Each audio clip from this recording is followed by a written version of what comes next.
ओम शांति। कुछ कुछ भाई बहनों का एक बहुत सुंदर सा प्रश्न आया है कि हम किसी कारणवश सेंटर पर, आश्रम पर नहीं जा सकते हैं, परंतु हमारी ये दिली इच्छा है कि हम मेडिटेशन की अच्छी प्रैक्टिस करें, ज्ञान योग को सीखें। तो क्या ये संभव है कि हम घर बैठे ही ज्ञान योग सीखें, मेडिटेशन की प्रैक्टिस कर सकें? अगर संभव है तो इसके लिए हमको क्या करना होगा? तो देखिए, बिल्कुल 100% संभव है। आप निस्संदेह निसंकोच घर बैठ कर के भी ज्ञान योग की, मेडिटेशन की अच्छी प्रैक्टिस कर सकते हैं। परंतु इसको, क्लास को शुरू करने से पहले हम एक बात अवश्य क्लियर करना चाहेंगे कि ये बात सिर्फ और सिर्फ उन्हीं भाई बहनों के लिए है जिनकी सच में बहुत बड़ी मजबूरी है। कारण कोई भी हो सकता है, उनकी जॉब ऐसी है कि उनको अर्ली मॉर्निंग निकलना पड़ता है और लेट नाइट तक ही वो घर आ पाते हैं, पूरा दिन उनके पास समय ही नहीं होता, या किसी के घर में बहुत ही अधिक कड़ा बंधन है जिसके कारण उनको छुट्टी ही नहीं है कि वो आश्रम पर या सेंटर पर जाएं। और तीसरा ये भी कारण हो सकता है कि आपके आसपास कोई नजदीक में ब्रह्मा कुमारी सेंटर या आश्रम ही नहीं है जहाँ पर जाकर के आप सीख सके, माना आपके घर से, आपके स्थान से वो बहुत अधिक दूरी पर है, तो आपके लिए संभव नहीं है। परंतु यदि आपके लिए 1% भी संभव है तो आपका सबसे पहला प्रयास, सबसे बड़ी कोशिश यही होनी चाहिए कि हम सेंटर पर ही जाकर के इस ज्ञान को सुने, मेडिटेशन की प्रैक्टिस करें। उसका सबसे बड़ा कारण क्या होता है कि वहाँ के वातावरण की आपको बहुत अधिक मदद मिलती है। आपको सीखने के लिए अधिक मेहनत नहीं करनी पड़ती है। हम इसको एक छोटे से सुंदर से एग्जाम्पल से समझ सकते हैं। मान लीजिए कि आप बहुत अधिक गर्मी से आए हैं, बाहर का वातावरण बहुत अधिक गर्म था और आपको बहुत अधिक गर्मी की अनुभूति हो रही है, परंतु जैसे ही आपने एक रूम में एंटर किया, वहाँ ऑलरेडी एयर कंडीशनर ऑन था और रूम बहुत अधिक ठंडा था। परंतु जैसे ही आप गर्मी से उस ठंड वाले वातावरण में आए तो आपको बहुत अधिक सुकून की, राहत की अनुभूति हुई।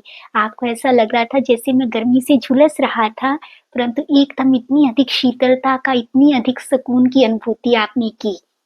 तो क्या इसके लिए आपको कुछ मेहनत करनी पड़ी? नहीं ना, सिर्फ आपको वहां आने की मेहनत करनी पड़ी। जैसे ही आप बाहर के वातावरण से उस कमरे में एंटर करते हैं, तुरंत आपको बहुत अधिक सुकून का अनुभव हो जाता है, आपको कोई मेहनत नहीं करनी पड़ी। ठीक उसी प्रकार आत्मा बहुत अधिक थक चुकी है, वो शांति का, सुकून का, परमात्म प्यार का, रूहानी सच्चे प्यार का अनुभव करना चाहती है। अगर आप मेहनत नहीं भी कर पा रहे हैं, परंतु अगर आप किसी भी ऐसे स्थान पर जाते हैं जहां पर ऑलरेडी पूरा ही दिन परमपिता परमात्मा को याद किया जा रहा है, पॉजिटिव वाइब्स हैं, तो वहां जाते ही आपको बहुत अधिक सुकून का, शांति का अनुभव हो जाता है। आपको कोई मेहनत नहीं करनी पड़ती। तो इसीलिए कहा जाता है कि अगर आपसे ज्यादा कुछ नहीं होता तो आप प्रतिदिन सेंटर पर, आश्रम पर अवश्य जाइए। देखिए, उससे भी आपके जीवन में बहुत अधिक सुंदर परिवर्तन आने लगता है।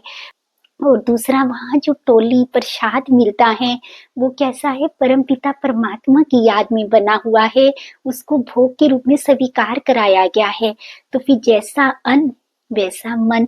तो वहां जाते हैं तो हमको वो टोली प्रसाद के रूप में परमात्मा का जो पॉजिटिव वाइब से भरा हुआ भोजन है वो प्राप्त हो जाता है, जिससे भी हमको बहुत अधिक मदद मिलती है।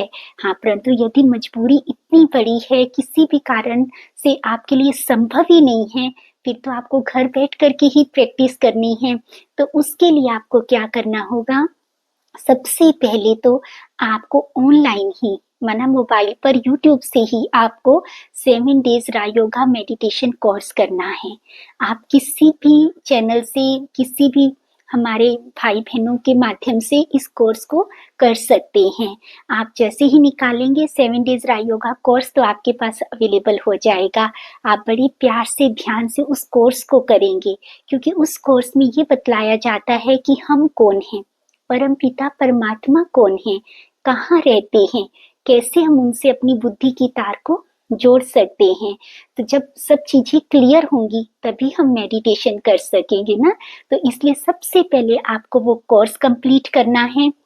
अगर कोई भी उससे संबंधित प्रश्न है तो आप किसी भी चैनल पर किसी भी भाई बहन से पूछ सकते हैं और अपने उन प्रश्नों का भी उत्तर ढूंढ सकते हैं। और आपके मन में किसी भी प्रकार का कोई प्रश्न नहीं होना चाहिए, क्योंकि जब तक प्रश्न होते हैं तब तक बुद्धि की लाइन क्लियर नहीं हो पाती और तब तक हम मेडिटेशन का, ज्ञान योग की अच्छी प्रैक्टिस नहीं कर सकते। और दूसरा, आप मुरली को अवश्य सुनेंगे। मुरली क्या है? परम पिता परमात्मा के महावाक्य हैं। वो क्या है कि इस मन का भोजन है, आत्मा का भोजन है। अगर जैसे शरीर को भोजन ना दिया जाए तो शरीर काम नहीं कर सकता, ठीक उसी प्रकार आत्मा को भी भोजन की बहुत अधिक जरूरत है। और आत्मा का भोजन है ये सकारात्मक महावाक्य, ये सबसे अधिक पावरफुल महावाक्य, परम पिता परमात्मा के ज्ञान महावाक्य। तो आपको प्रतिदिन मुरली सुननी है। भले आप सेंटर नहीं भी जा पाते हैं तो आपको घर में अवश्य उस मुरली को बहुत अच्छी रीति पढ़ना है और कोशिश करनी है कि एक भी दिन मुरली को मैं मिस नहीं करूं। तीसरा, आपको सुबह उठते ही और रात को सोने से पहले कुछ समय परम पिता परमात्मा को याद करना बहुत जरूरी है, क्योंकि ये दोनों ही समय बहुत बहुत कीमती होते हैं के आधार पर हमारी पूरे दिन की दिनचर्या चलती है।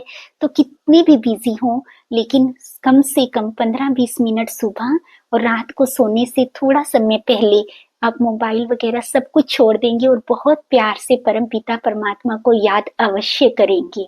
और चौथा, आप हर कार्य करते हुए भी परम पिता परमात्मा को अपने साथ रखेंगे, फील करेंगे कि उनकी पॉजिटिव एनर्जी, उनकी शक्तिशाली वाइब्रेशंस, उनका साथ मेरे साथ है।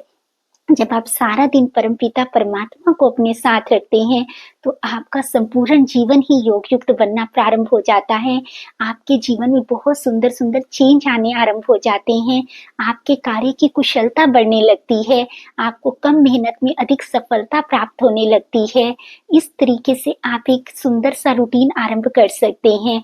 अगर फिर भी आपको कुछ नहीं समझ में आ रहा है कि हम क्या करें, कोई बात नहीं समझ आ रही है, तो आप इस चैनल पर कभी भी कोई भी अपना प्रश्न पूछ सकते हैं।